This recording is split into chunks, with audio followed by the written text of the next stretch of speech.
Hello friends, मैं हूं doctor नीलम और आज मैं आपको बताने जा रही हूं हेपेटाइटिस बी के बारे में।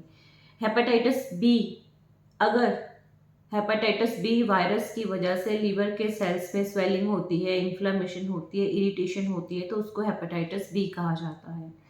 हालांकि जितने भी हेपेटाइटिस होते हैं, चाहे उसका कारण कोई भी हो, मतलब लीवर में स्वेलिंग होने का, इन्फ्लेमेशन होने का कारण कोई भी हो, लक्षण जो होते हैं, सिम्टम्स जो होते हैं, ऑलमोस्ट सब में सेम से ही होते हैं।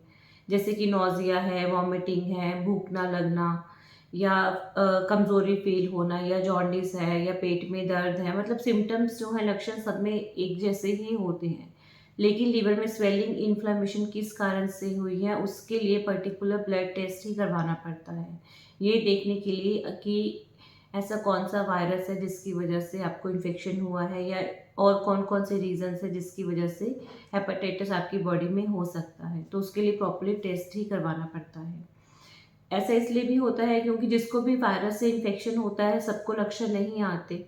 मतलब मान लीजिए किसी की बॉडी में हेपेटाइटिस बी वायरस जो है बॉडी में एंटर हुआ, चाहे ब्लड के थ्रू हुआ, फ्लूइड्स के थ्रू हुआ, तो उसमें क्या होगा कि सिम्टम्स तो आए नहीं, लक्षण तो आए नहीं, तो पता ही नहीं चला कि बॉडी में वायरस एंटर हुआ है। क्योंकि सिम्टम्स सिर्फ कुछ ही परसेंटेज में आते हैं, मतलब सारे पर्सन्स को जो है सिम्टम्स नहीं आते, सिर्फ कुछ परसेंट पेशेंट्स में ही जो है सिम्टम्स आते हैं। लेकिन जिनके बॉडी में भी ये वायरस एंटर हुआ है, वो दूसरों को जो है इन्फेक्ट कर सकते हैं। मतलब जिसको इन्फेक्शन नहीं है, ये वायरस उनमें ट्रांसफ़र होकर उनमें जो है प्रॉब्लम क्रिएट कर सकता है, उनमें इन्फेक्शन क्रिएट कर सकता है। ऐसा इसलिए होता है क्योंकि सबकी बॉडी अलग होती है, बॉडी की इम्यूनिटी अलग होती है। तो ये डिपेंड करता है कि किस पर्सन की जो बॉडी की इम्यूनिटी है उसका लेवल क्या है, या जिस टाइम पे इन्फेक्शन एंटर हुआ, या वायरस जो बॉडी में एंटर हुआ उस समय उसकी एज क्या है, या ऑलरेडी बॉडी में और कोई प्रॉब्लम प्रेजेंट थी या नहीं थी। तो मतलब बहुत सारे फैक्टर्स है, इस पे डिपेंड करता है कि उस पर्सन को सिम्टम्स आएंगे या नहीं आएंगे। लेकिन अगर वायरस बॉडी में एंटर हुआ है तो वो दूसरों में जो है इन्फेक्शन होने के चांसेस होते हैं। और जब कोई सिम्टम ही नहीं आता तो कोई ट्रीटमेंट भी नहीं लेते और कोई प्रिकॉशंस भी नहीं यूज़ करता। तो इसीलिए जो है ये पता ही नहीं चल पाता कि हेपेटाइटिस, क्योंकि अगर जिसको भी वायरस एंटर हुआ है वो बिल्कुल, जिसको सिम्टम्स नहीं आते, बिल्कुल नॉर्मल पर्सन की तरह ही लगता है। उसको पता ही नहीं चलता देख के कि इसमें वायरस हो सकता है या ये किसी और में इन्फेक्शन फैला सकता है, क्योंकि उसको सिम्टम्स नहीं आए तो उसको खुद भी नहीं पता होता। लेकिन जिसमें सिम्टम्स आते हैं, जिसमें भी ये वायरस एंटर होता है, तो मोस्ट ऑफ द केसेस में ये क्रॉनिक प्रॉब्लम क्रिएट करता है। मतलब कि अब क्या है कि वायरस बॉडी में एंटर हुआ, या तो उसकी बॉडी की इम्यूनिटी स्ट्रांग थी, उसने इस वायरस को कम्प्लीटली जो है जड़ से जो है बॉडी से ख़त्म कर दिया, ठीक है। या फिर हो सकता है एक्यूट लीवर फेलियर कर दिया, मतलब एकदम से जो है लीवर को डैमेज कर दिया। बट ऐसा बहुत रेयर केसेस में होता है, ऐसा नहीं होता मोस्टली हेपेटाइटिस बी में, ठीक है। या नेचुरल सी बात है कि जिसकी बॉडी ने उस वायरस को डिस्ट्रॉय नहीं कर पाया, प्रॉपरली बॉडी से कंप्लीटली ख़त्म नहीं कर पाया, तो वो वायरस उसकी बॉडी में ही प्रेजेंट है, तो इसका मतलब कि वो क्रॉनिक प्रॉब्लम में, क्रॉनिक हेपेटाइटिस बी जो है वो हो गया है। अब क्रॉनिक हेपेटाइटिस बी में ज़रूरी नहीं कि लक्षण आएंगे, कईयों की बॉडी में वो एक्टिव फॉर्म में पड़ा होता है, कईयों की बॉडी में वो इनएक्टिव फॉर्म में पड़ा रहता है। अब जैसे किसी में एक्टिव है तो वो जल्दी से जल्दी जो है लीवर को डैमेज कर सकता है, किसी में इनएक्टिव है तो वो सालों पड़ा रहता है और कोई प्रॉब्लम क्रिएट भी नहीं करता बॉडी में। तो वो पर्सन टू पर्सन जो बॉडी की इम्यूनिटी है वो डिपेंड करता है उसके ऊपर। इस बी वायरस का इन्फेक्शन अगर बच्चों में होता है जो 5 या 6 साल से छोटे हैं, तो उनमें क्रॉनिक प्रॉब्लम बनने के चांसेस जो है ज़्यादा होते हैं। जबकि एडल्ट्स में अगर ये इन्फेक्शन होता है तो उनमें क्रॉनिक प्रॉब्लम बनने के चांसेस जो है कम होते हैं। उनकी बॉडी जो है कंप्लीटली इस वायरस को जो है बॉडी से ख़त्म कर सकती है, ठीक है। अब ये जो हेपेटाइटिस बी वायरस है वो कैसे फैलता है? Actually hepatitis B virus blood में प्रेजेंट होता है, और बॉडी फ्लूइड्स जो लिक्विड होता है, जैसे कि सलाइवा होता है, वजाइनल फ्लूइड होता है, सेमिनल फ्लूइड होता है, तो इसमें प्रेजेंट होता है। तो अगर ये बॉडी फ्लूइड्स या ब्लड इन्फेक्टेड पर्सन से अनइन्फेक्टेड पर्सन के ब्लड में टच हो जाए, तो ये वायरस जो है उस पर्सन में एंटर हो जाता है और उसमें इन्फेक्शन क्रिएट करता है।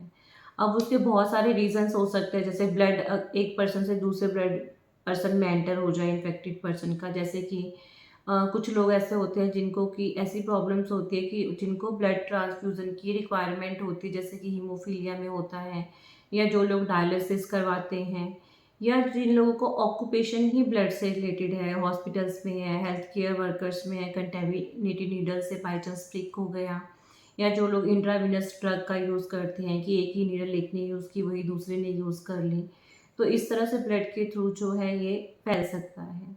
या फिर बॉडी फ्लूइड्स है, क्योंकि वजाइनल फ्लूइड में प्रेजेंट है, सेमिनल फ्लूइड में ये प्रेजेंट है, तो बिना प्रोटेक्शन के रिलेशंस बनाते हैं तो ये जो है स्प्रेड होने के चांसेस होते हैं। ऐसे ही अगर मदर में इन्फेक्शन है, मदर को हेपेटाइटिस बी है, तो वो ही हेपेटाइटिस बी बच्चे में जो है बर्थ के समय जो है ट्रांसफ़र हो सकता है। या किसी पर्सन को हेपेटाइटिस बी है, अगर उनके जो भी फैमिली मेम्बर्स हैं जो उनके साथ रहते हैं, तो उनमें भी चांसेस होते हैं हेपेटाइटिस बी के स्प्रेड होने के। लेकिन वो पर्सन में कितना, मतलब जैसे मान लीजिए किसी पर्सन को इन्फेक्शन है, हेपेटाइटिस बी है, ठीक है, प्रेजेंट है, लेकिन उसका भी एक लेवल होता है कि ये पर्सन जो है इसके इन्फेक्टिविटी लेवल, मतलब इन्फेक्शन फैलाने का जो है वो कितना ज़्यादा है। तो ये ब्लड टेस्ट के थ्रू चेक किया जाता है। जब हम ब्लड टेस्ट करवाते हैं तो उसमें जो है उस पर्सन की इन्फेक्टिविटी भी चेक की जाती है। जिन पर्सन्स की इन्फेक्टिविटी ज़्यादा होती है, मतलब इन्फेक्शन फैलाने के चांसेस ज़्यादा होते हैं, तो उनको जो है उसी के हिसाब से जो है गाइड किया जाता है। तो उसी के अकॉर्डिंग जो फैमिली मेम्बर्स हैं अगर वो ध्यान रखेंगे, या फिर आजकल क्या होता है कि जैसे ही बच्चे का जन्म होता है, बर्थ होता है, तो विदिन 24 आवर्स उसको हेपेटाइटिस बी की वैक्सीन दे दी जाती है, ताकि वो हेपेटाइटिस बी के वायरस से, इसके इन्फेक्शन से जो है वो लाइफ टाइम के लिए बच सके। बट वो भी आगे सेकेंड और थर्ड डोसेज देते हैं। तो अगर जिसको भी हेपेटाइटिस बी वायरस, मतलब कि ये स्प्रेड होने के जो चांसेस होते हैं ना, क्योंकि जिसको हेपेटाइटिस बी होता है उसको खुद भी नहीं पता होता कि उसको हेपेटाइटिस बी है। इसीलिए जैसे बाई चांस हमने टेस्ट करवाया कि रूटीनली चेकअप करवाते हैं, कोई लीवर फंक्शन टेस्ट करवाया, उसके अंदर जो लीवर के एंजाइम्स हैं वो उसमें फ्लक्चुएशंस आ गए, या बाई चांस अल्ट्रासाउंड करवाया उसमें लीवर में स्वेलिंग आ गई, फैटी लीवर आ गया, तो फिर उसके बाद जो है फर्दर जो टेस्ट हैं वो करवाते हैं, डॉक्टर्स गाइड करते हैं। क्योंकि हेपेटाइटिस में सब में ही लक्षण सेम होते हैं, सब में ही LFT जो है वो फ्लक्चुएट आता है, और ऑलमोस्ट जितने भी हेपेटाइटिस के पेशेंट हैं सब में ही लीवर में सूजन भी आ सकती है, श्रंकल लीवर भी आ सकता है, फैटी लीवर भी आ सकता है। तो उसको डिफ्रेंशिएट करने के लिए कि एक्चुअली जो हेपेटाइटिस है, लीवर में स्वेलिंग हो रही है, LFT जो फ्लक्चुएट्स हैं वो किसके कारण है, उसके लिए प्रॉपर जो है एंटीजन्स और एंटीबॉडीज चेक की जाती है उस वायरस के अगेंस्ट। क्योंकि एंटीजन क्या होता है, एंटीजन का मतलब है वो जो कि बॉडी में प्रॉब्लम क्रिएट कर रहा है, मतलब बॉडी में प्रॉब्लम क्रिएट करना, मतलब कि बीमारी को क्रिएट कर रहा है, बीमारी पैदा कर रहा है एंटीजन। और एंटीबॉडी वो होता है जो उस बीमारी को क्रिएट करने वाला जो एंटीजन है उसको ख़त्म करता है, मतलब एंटीबॉडी एंटीजन को ख़त्म करता है। और एंटीजन बीमारी फैलाने वाला है, एंटीबॉडी बीमारी को ख़त्म करने वाला है। तो यही एंटीजन और एंटीबॉडीज़ का ही उस पर्टिकुलर वायरस के लिए टेस्ट किया जाता है। जिसका एंटीजन पॉजिटिव है, मतलब बीमारी फैलाने वाला, तो इसका मतलब वो इन्फेक्शन प्रेजेंट है आपकी बॉडी में। लेकिन अगर एंटीजन प्रेजेंट नहीं है, एंटीबॉडी प्रेजेंट है उस बीमारी को ख़त्म करने वाला, तो इसका मतलब है कि आपको इन्फेक्शन ख़त्म है, अभी इन्फेक्शन नहीं है अगर एंटीबॉडीज़ प्रेजेंट है। बट वो भी खैर डिफरेंट डिफरेंट टाइप्स के टेस्ट होते हैं। पर्टिकुलरली इसमें मैं आपको हेपेटाइटिस बी से रिलेटेड कौन कौन से ब्लड टेस्ट होते हैं और किस ब्लड टेस्ट से क्या पता चलता है ये बता देती हूँ। सबसे पहले क्या होता है कि HBsAg, एक्चुअली यूँ समझ लीजिए कि एक वायरस है, ठीक है, इसके अंदर DNA प्रेजेंट होता है और उसके ऊपर जो होती हैं 3 लेयर्स होती हैं। अगर हम कॉमन सी लैंग्वेज में समझें, पहले वायरस एंटर हुआ, उसके सबके बाहर की जो लेयर होती है उसको सरफेस एंटीजन बोला जाता है, HBsAg, हेपेटाइटिस बी एंटीजन किसका, सरफेस का, ठीक है। फिर ऊपर वाली कवरिंग में तो सरफेस एंटीजन हो गया, उसके बाद फिर उसकी अंदर वाली कवरिंग आती है, ठीक है, जिसको कि ई कहा जाता है। उसके बाद फिर जैसे आपको मान लीजिए कि आज इन्फेक्शन हुआ, ठीक है, हफ्ते के बाद या 10 दिन के बाद जो HBsAg है वो ब्लड में आना स्टार्ट हो जाती है, ठीक है, सबसे पहले यही आती है। उसके बाद फिर उसके जो अंदर की लेयर होती है HBeAg, तो उसकी एंटीबॉडी आती है, ठीक है। और इसके साथ में जो अंदर वायरस का जो DNA होता है वो भी आता है ब्लड में, ठीक है। लेकिन मैंने आपको बताया है कि 3 लेयर्स होती है, फर्स्ट तो S होगी, सेकंड E होगी, लेकिन जो C है ना, जिसके अंदर DNA है, वो लेयर ब्लड में नहीं आती, वो सॉल्यूबल नहीं होती, डिसॉल्व नहीं होती।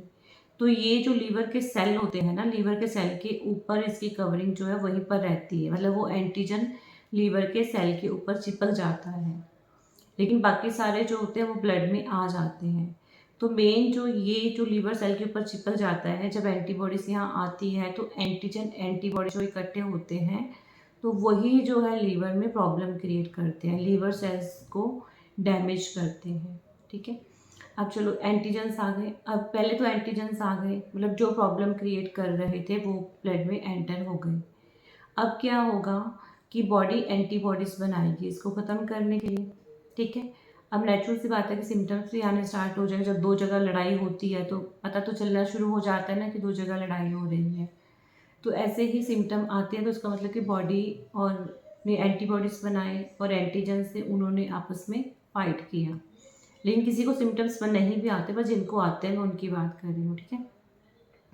अब जो मैंने आपको बताया था कि जो लीवर के सेल के ऊपर चिपक जाता है ना, जो सबसे अंदर वाली लेयर होती है, तो वो तो ब्लड में नहीं घूमता, लेकिन बॉडी सबसे पहले उसी के लिए एंटीबॉडी बनाती है, उसको ख़त्म करने के लिए एंटीबॉडीज बनाती है, ठीक है। तो सबसे पहले जो एंटीबॉडी आती है वो उसी के लिए ही आती है, कोड के लिए, ठीक है, जो AB जो होता है एंटीबॉडी के लिए यूज़ किया जाता है, AG होता है एंटीजन के लिए यूज़ किया जाता है। अगर आप टेस्ट करवाते हैं तो वहाँ पे देखना या तो AG लिखा होगा या AB। AG मतलब एंटीजन, AB मतलब एंटीबॉडीज़। और जब आप ब्लड टेस्ट करवाते हैं तो कोई एक ही चीज़ प्रेजेंट होती है, तो एंटीजन प्रेजेंट होता है या एंटीबॉडी प्रेजेंट होती है, ठीक है। अब इसमें जो लीवर सेल के ऊपर अटैच था, ठीक है, जो सी था, सी एंटीजन था, तो सबसे पहले बॉडी ने उसके लिए एंटीबॉडी बना दी, ठीक है। अब इस एंटीबॉडी को टेस्ट किया जाता है, वो ये चेक करने के लिए टेस्ट किया जाता है कि आपका जो इन्फेक्शन हुआ बॉडी में वो एक्यूट है या क्रॉनिक, ठीक है। अब मान लीजिए कि आपने HBsAg का टेस्ट करवा लिया है। HBsAg का मतलब है कि एंटीजन है जो सबसे पहले आता है, इसका मतलब आपको इन्फेक्शन प्रेजेंट है अगर ये पॉजिटिव है, ठीक है। उसके बाद आता है HBeAg, दूसरा एंटीजन, ठीक है। इसका मतलब है जिससे भी ये एंटीजन ज़्यादा है वो इन्फेक्शन क्रिएट कर सकता है, मतलब वो पीरियड वो है जिसमें इन्फेक्शन बहुत ज़्यादा जो है स्प्रेड हो सकता है। तो जिसका भी HBeAg होता है, इसका मतलब कि वो इन्फेक्शन ज़्यादा स्प्रेड कर सकता है, तो उसके अकॉर्डिंग उसको गाइड किया जाता है, ठीक है। अब इसमें जो हुआ कि एंटीबॉडीज़ बनी, सबसे पहले एंटीबॉडीज़ वही बनती है HBC, जो मतलब डिसॉल्व नहीं हुआ, लीवर सेल्स के ऊपर अटैच है। तो सबसे पहले एंटीबॉडी उसके लिए बनाती है बॉडी, उसके बाद बनाती है फिर HBe एंटीजन, तो सेकंड नंबर पे था, उसके लिए एंटीबॉडी बॉडी बनाती है। अगर मान लीजिए आपने टेस्ट करवाया और ये वाली एंटीबॉडी ज़्यादा है, तो इसका मतलब है कि जो इन्फेक्शन लेवल था बॉडी का वो कम हो गया, क्योंकि एंटीजन बने थे, वायरस एंटर हुआ था, लेकिन बॉडी ने उसके खिलाफ एंटीबॉडीज़ बना दिए। तो अगर उस पर्सन में ये एंटीबॉडीज़ प्रेजेंट हैं, तो इसका मतलब कि वो अब इन्फेक्शन जो स्प्रेड करने की उसकी कैपेसिटी थी जो ज़्यादा थी, वो अब उतनी कैपेसिटी नहीं है ब्लड को, वायरस को स्प्रेड करने की अनइन्फेक्टेड पर्सन में, ठीक है। इसके बाद जो मैंने बताया था कि जो सरफेस जो मतलब कि डिसॉल्व नहीं था, लीवर सेल के ऊपर अटैच था कोर एंटीजन, ठीक है। इसमें भी 2 तरह की एंटीबॉडीज बनाती है बॉडी, एक तो IgM होता है। IgM का मतलब अगर पॉजिटिव है तो अभी जो है एट प्रेजेंट इन्फेक्शन है। उसके बाद फिर एंटीबॉडीज बनाती है बॉडी IgG। IgG का मतलब है कि आपकी बॉडी ने इन्फेक्शन को ख़त्म कर दिया है और अभी एट प्रेजेंट जो है एक्टिव इन्फेक्शन नहीं है। और सबसे लास्ट में जो बॉडी बनाती है वो HBs एंटीबॉडी बनाती है, ठीक है, मतलब anti-HBsAg कह सकते हो, anti-HBs एंटीबॉडी कह सकते हो, कुछ भी कह सकते हो। तो सबसे लास्ट में अगर मान लीजिए आपने ब्लड टेस्ट करवाया और ये एंटीबॉडीज HBs एंटीबॉडी प्रेजेंट है, इट मीन्स आपका इन्फेक्शन बॉडी में से जड़ से ख़त्म हो चुका है, ठीक है ना। मतलब सिंपल सी बात है कि एक वायरस है, उसकी 3 लेयर्स हैं और उसके बीच में डीएनए प्रेजेंट है। तो पहले पहली लेयर, तो मतलब फर्स्ट एंटीजन, उसके बाद दूसरी layer, second antigen, third layer जो है वो पानी में नहीं घुलती, डिसॉल्व नहीं होती, वो लीवर सेल के ऊपर चिपक जाती है। और फोर्थ जो है डीएनए, वो फिर फोर्थ नंबर पे प्रेजेंट होता है, ठीक है ना। पर डीएनए रूटीनली टेस्ट नहीं किया जाता, सिर्फ टेस्ट जो किया जाता है वो ऊपर की जो 3 लेयर्स है वो, और जो उनका जो एंटीजन, मतलब जो ऊपर के जो एंटीजन्स वो 2 लेयर्स वाला, और उनकी जो एंटीबॉडीज है 4, वो चेक की जाती है। क्योंकि वो तो लीवर सेल के ऊपर चिपक गया ना, वो तो ब्लड में प्रेजेंट नहीं है, तो उसको ब्लड टेस्ट में तो उसके आएगा नहीं कुछ भी। तो 2 एंटीजन्स होते हैं और इनके खिलाफ 2 एंटीबॉडीज हो गई, और जो तीसरा जो लीवर सेल के ऊपर अटैच था उसके अगेंस्ट 2 एंटीबॉडीज बनाती है बॉडी। एक जो एक्यूट जो इन्फेक्शन एट प्रेजेंट चल रहा है उसके बारे में बताता है आईजीएम, और आईजीजी जो कि इन्फेक्शन ठीक हो चुका है और इम्यूनिटी जो है वो बन चुकी है बॉडी की, ठीक है। तो ये 2 एंटीजन्स और 4 एंटीबॉडीज़ को जब हम टेस्ट करते हैं तो इससे पता चलता है कि आपका इन्फेक्शन एक्यूट है, क्रॉनिक है, प्रेजेंट है या ख़त्म हो चुका है। इसके अलावा जो टेस्ट होते हैं वो होते हैं एलएफटी या अल्ट्रासाउंड या इलास्ट्रोग्राफी या फाइब्रोस्कैन, वो लीवर के डैमेज के लिए चेक करते हैं। क्रॉनिक है पेशेंट्स या क्रॉनिक हेपेटाइटिस बी का इन्फेक्शन है जिसकी वजह से लीवर में कितना डैमेज हुआ है, वो चेक करने के लिए फिर इलास्ट्रोग्राफी या फाइब्रोस्कैन उसके लिए किया जाता है। वायरस जो है बॉडी में एंटर होता है और लीवर में जाकर जो मल्टीप्लाई करना स्टार्ट हो जाता है, मतलब 1 से 2, 2 से 3, जब ये मल्टीप्लाई करता है, रेप्लिकेशन करता है वायरस लीवर सेल्स में, तो नेचुरल सी बात है कि हमारी बॉडी की जो इम्यूनिटी है वो वहाँ उससे रिलेटेड जो इम्यून सेल्स है वो इस वायरस को ख़त्म करने की कोशिश करेंगे। और ये वायरस जिन सेल्स में प्रेजेंट है या जिन सेल्स को डिस्ट्रॉय किया या डैमेज हुए इस वायरस की वजह से, उन सेल्स को जो इम्यून सेल्स है हमारी बॉडी के उसको वहाँ से रिमूव करेंगे और जो नए सेल्स की ग्रोथ है वो रीजनरेशन का जो प्रोसेस है उसको एक्टिवेट करेंगे। लेकिन ये जो वायरसेस होते हैं, जो हमारा इम्यून सिस्टम होता है उसमें नेचुरल सी बात है कि कुछ केमिकल्स रिलीज होते हैं, एक सेल दूसरे सेल को सिग्नल्स देते हैं, तभी जाके ये प्रोसेस कंप्लीट हो पाता है। तो ये उसमें इम्बैलेंस क्रिएट कर देते हैं, क्योंकि एंटीजन और जो एंटीबॉडीज़ जो हैं जब इकट्ठे होते हैं ये कॉम्प्लेक्सेस बनाते हैं, तो इसकी वजह से ही जो है पर्टिकुलर लीवर सेल्स में डैमेज होता है और धीरे धीरे करके जो लीवर सेल्स है वो डिस्ट्रॉय होते रहते हैं।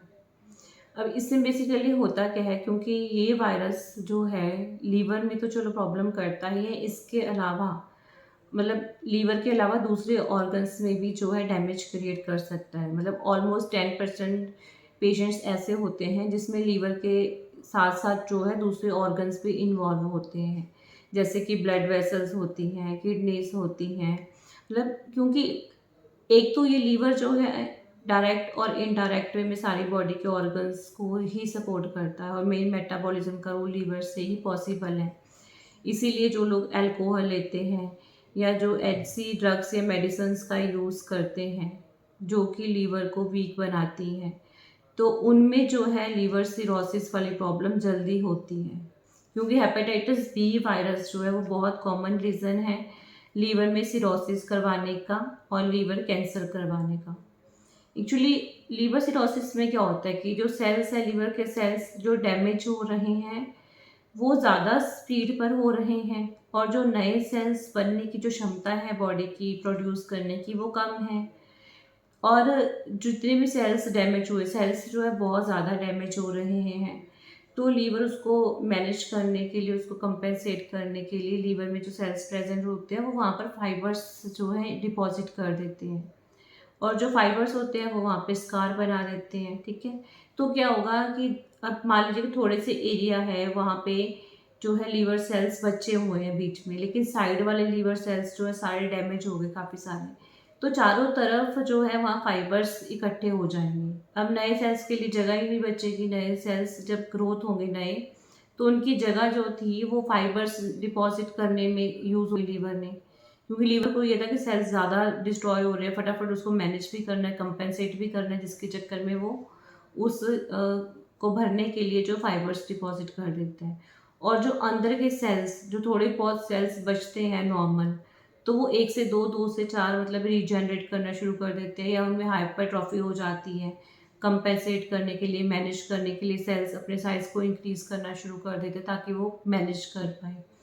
तो वो साइडों पे फाइबर्स होता है और बीच में जो न्यू सेल्स की ग्रोथ हो रही होती है, रीजनरेशन हो रही होती है, तो ऊपर नोड्यूल की तरह बन जाते हैं, नोड्स बन जाते हैं ऊपर को, क्योंकि एक सेल, दूसरा सेल, तीसरा सेल, चौथा सेल, मतलब सेल जब मल्टीप्लाई होते हैं तभी तो कोई नया स्ट्रक्चर बनता है, लेकिन वहाँ जगह तो है नहीं है, वो थोड़ी सी जगह में ही वो अपने आप को 1 से 2, 2 से 4 करते हैं, तो छोटी-छोटी गाँठें बनना शुरू हो जाती है, जिसको हम नोड्यूल्स बोल देते हैं। तो ऐसे ही सारे लीवर में हो जाएगा, बाइल की ऑब्स्ट्रक्शन हो जाएगी, स्कार्स की वजह से, क्योंकि इसमें प्रेज़ेंट जो बाइल डक्ट्स थी वो, और ब्लड वेसल्स जो थी प्रेज़ेंट, उसमें भी फाइबर्स इकट्ठे हुए, तो ब्लड की सर्कुलेशन के ऊपर भी इफ़ेक्ट आएगा। जो बाइल की सर्कुलेशन हो रही थी उसके ऊपर भी इफ़ेक्ट आएगा, जिसकी वजह से धीरे-धीरे करके बाकी सारे सिम्पटम्स जो है आना स्टार्ट हो जाते हैं। मतलब इस तरह धीरे-धीरे करके लीवर सिरोसिस, क्योंकि ये जो वायरस है ये डीएनए को डैमेज करता है, जो सेल्स के अंदर डीएनए होता है जो कि सेल्स की ग्रोथ को कंट्रोल करता है कह लो, या जो न्यू सेल्स की रीजनरेशन करता है तो उसको भी ऑल्टर कर देता है, जिसकी वजह से सेल्स जो हैं की ग्रोथ जो है एबनॉर्मली होना स्टार्ट हो जाती है। इसीलिए जो है लीवर कैंसर जो है हेपेटाइटिस बी में कॉमन होता है। बट इसका मतलब ये नहीं कि वायरस इन्फेक्शन हो गया तो अभी जड़ से जाएगा नहीं, ऐसा कुछ भी नहीं है। बिल्कुल जड़ से ख़त्म हो जाता है अगर प्रॉपर ट्रीटमेंट लिया जाए, प्रॉपर इम्यूनिटी बॉडी की बनाई जाए, प्रॉपर डाइट को फॉलो किया जाए। तो ये जो है बिल्कुल कंप्लीटली जड़ से क्लियर आउट हो जाता है। बट ये है कि हेपेटाइटिस अलग-अलग वायरस होते हैं तो टेस्ट करवाना ही पड़ता है। मेरी छोटी सी कोशिश थी आपको हेपेटाइटिस बी वायरस के बारे में बताने की। फिर भी आपका कोई क्वेरी है, कोई क्वेश्चन है तो आप मुझे कॉल कर सकते हैं, व्हाट्सएप कर सकते हैं। Thank you.